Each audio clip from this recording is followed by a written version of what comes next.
everyone, and welcome back to the YouTube channel. Today we are making homemade mozzarella cheese.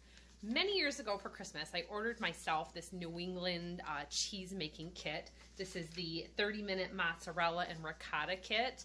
I have done both, and in general, the 30-minute mozzarella has about a 60 to 80% success rate. That being is largely based on my supply of rennet. Now, to order online, of course, I have to, get it ordered, get it shipped. And it's real easy for me to walk into a local store and get this junket rennet. Now, this is about $2.50 to $4. I forget what it is exactly. I'm always surprised at the price when I pick it up either way. Some places less expensive than others. Now this has 8 tablets in it. Now the recipe for the 30-minute mozzarella I have found calls for 1 rennet tablet. This rennet seems to be more dessert strength, and it's all dessert recipes in there with I think there's 1 mozzarella recipe, which I haven't tried their own recipe for it. It's very similar. Now we have a cow in milk. That means I have a cow making milk. I hand milk her twice a day, and we get roughly 2 to 2.5 gallons a day. We've been getting backlogged by not having rennet and citric acid on hand. Now, citric acid is something that you can pick up in the canning department at any store, and they have been restocking. So I've actually been out of this. You use this in canning. And this is the Mrs. Wages. I've had the ball in the past. So now that the canning season is over, some of that stuff is getting restocked and others not. So the basic thing is you need milk, citric acid, and rennet. So just to show you the recipe up close, it's a gallon of milk, a quarter cup of water for your rennet, and a cup of water for your citric acid, 1.5 teaspoons of citric acid. And the cheese salt is optional. Now, I have just been using different types of salts in my cheese, and that's really what's kind of giving it the flavor. So maybe flavor it depending on what you like. I think it's good to start off with the basic recipe and then kind of go along making changes as you gain experience. Now, like I said, this rennet is really weak, so the recipe says a quarter tablet. You really have to use a whole tablet in this recipe. So I've got my rennet all dissolved in here, and I am multiplying my batches. So I can't tell you, what I'm pouring in exactly because it's different than that recipe that I just read to you. So I actually have about 2.5 gallons of milk in this container. So we're going to slowly start warming this up. And you don't want to warm up your milk on high heat. You don't want to scald that milk, because keeping all of those milk cultures live is helping you with making your fresh cheese, yogurt, things like that. It's very temperature sensitive. Now, when I'm doing my multiplying my recipe, I don't necessarily multiply all the water because I don't want to dilute my milk concoction with the water and rennet or water and citric acid. So I've got my 1 cup of water, cool water, chlorine free. So if you have to buy bottled water, if you're in the city, to have that chlorine free, do that. Of course, a wire whisk works great, and a cooking thermometer. So this is like a candy thermometer, and this is a recent replacement for me. I had one from Walmart, and every time I washed it, I was scrubbing off my temperature gauges, so that was no good. I've gone ahead and turned my heat on, and I want to make sure that I get all that citric acid out of the bottom. So I just go ahead and kind of stir it up with that. And I'm going to whisk it together, and we're slowly heating this up to 90 degrees. Just making sure that citric acid is fully incorporated in the milk.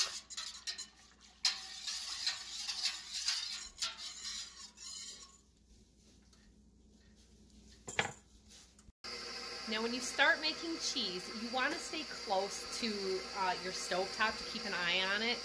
Another thing to mention is utensils for making cheese. So this is a cheese making thermometer. So it starts out at a very low temperature. That candy thermometer starts out at 100 degrees. So you can see that red ball, and I've actually marked it in the past to know what temperature it's at. This really works good.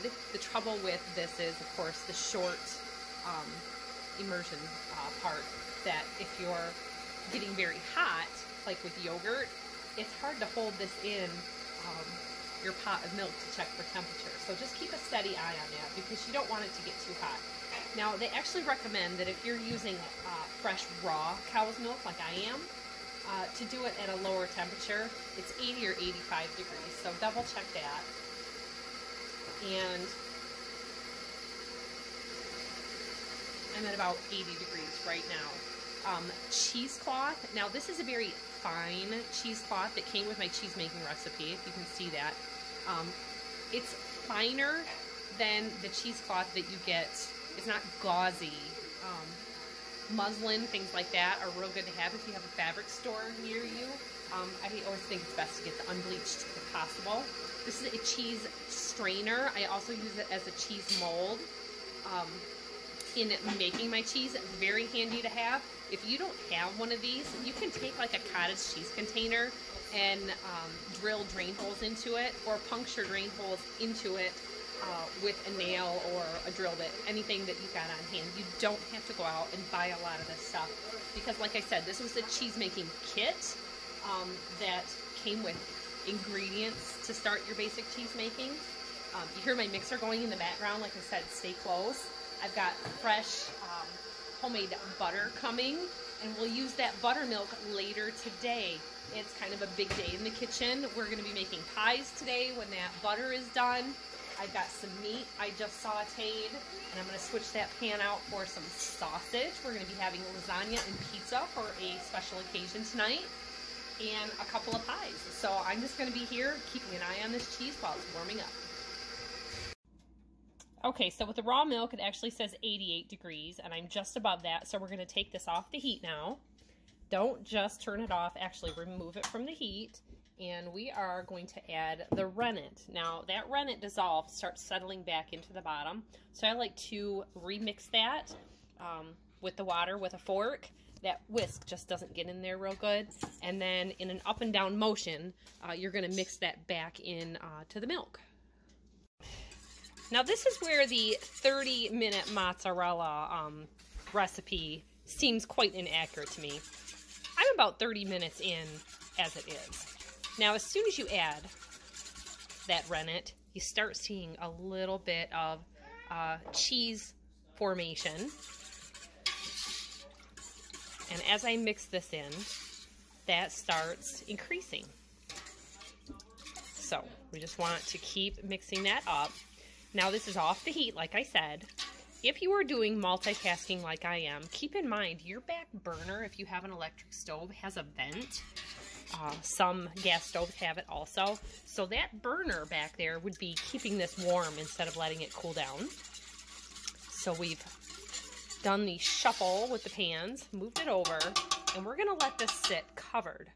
Now the recipe says 5 minutes. I have found that to be quite inaccurate. It can be up to 30 minutes or an hour. Leave it sit as long as it needs. I think the fact that I'm using raw, fresh cow's milk makes a difference. Some of this milk was done yesterday. We're basically kind of using up some supplies that were shoved to the back of the stove. So we're going to come back and check this. Oh, I have the wrong lid. We're going to cover this up. We'll come back and check it, and I'll show you what it looks like when it's set. So this is what it looks like basically when you have curds and whey. That curd or cheese has set, and it's about an inch below the surface. Sometimes it's right at the surface. I can feel it down there. So what you're going to do is just take a knife and cut through it. And just cut through it in a crosshatch pattern. And depending on the rennet, on how long it's been sitting, sometimes, yeah, see, it's coming up to the surface a little bit. Sometimes it doesn't form like a solid way for me. It wants to clump. So that's why I said it can be anywhere, you know, from a 60 to 80% success rate, depending on how much milk, how much rennet, what kind of rennet. The fresh milk, the fresh rennet is very important. If you have old rennet, just, I say don't even bother. And if you're buying milk to do it, you've got to have a higher success rate than that. Sometimes this kind of turns out like a sort of feta cheese, and you know, it's still going to get used. We're going to have the homemade pizza tonight and the lasagna, so it's going to all get mixed in. So now we're putting this back on the heat, and I'm going to continue to cut it as my like stirring method. You don't want it sitting in the bottom of the pan. You don't want it to scorch. This is a double bottomed heavy pan. I have a restaurant like steam table pan, and every time I do dairy products in it, it's just too thin of a pan. It ends up scorching, and it's a lot of cleanup work that's unnecessary.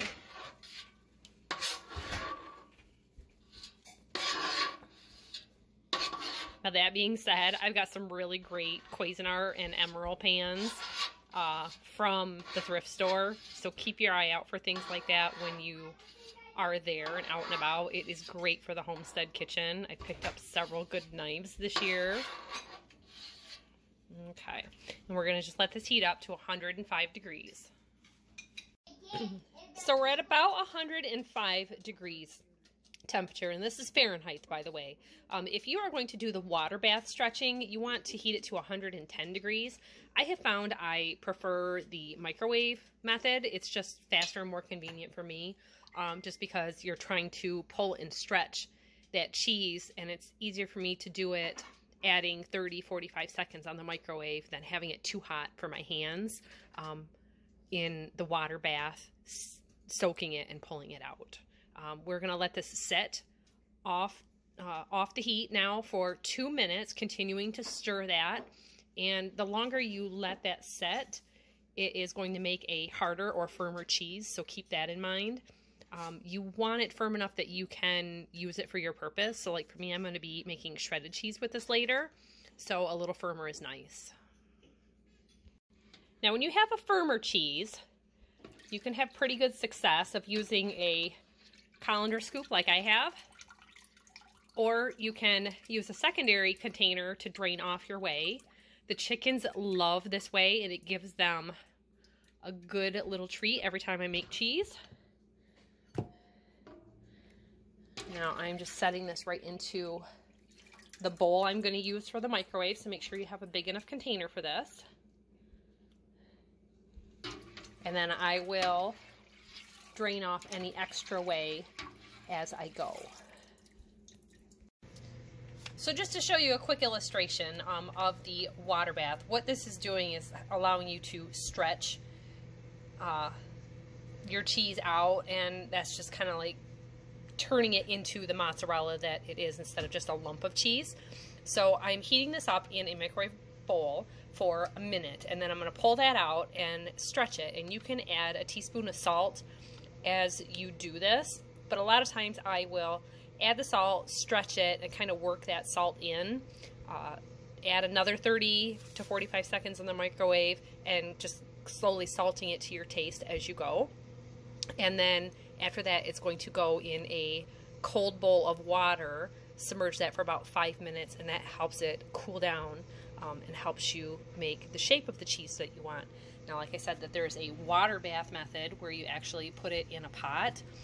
I just found that that was harder for me, and I had to do it with a spoon like this, and then I lost a lot of cheese stuck to the spoon, and it was harder for me cleanup-wise.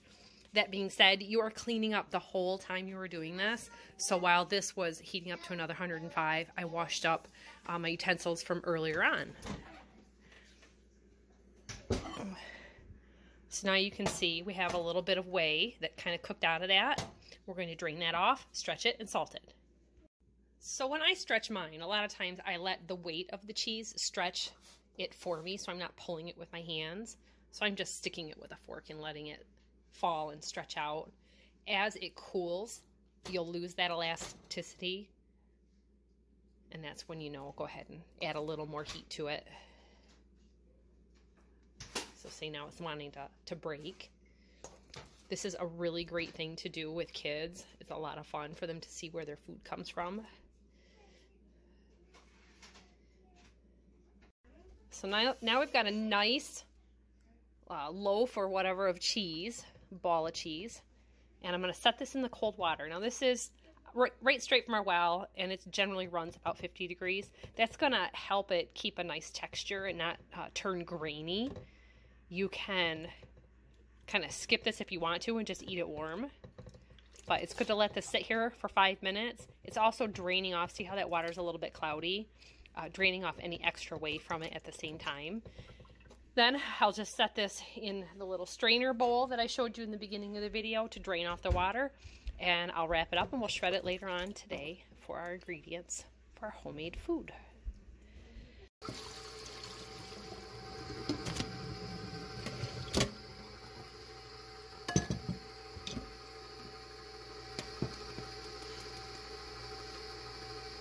Some nice cheese. So get out of your comfort level, try something new this year, and have a good time doing it. It's very satisfying to be able to do this in my kitchen with things that I have already instead of running to the store. That size of a chunk of cheese runs anywhere from $5 to $7 at the local store. That is a double batch for us. I could make 4 jars of milk and do, you know, like 4 gallons at a time. It's a really good thing to be able to have and supplement any store-bought cheese, or just completely substitute your store-bought cheese and keep that grocery bill down. Thanks for watching, everybody, and we'll see you next time. Bye-bye.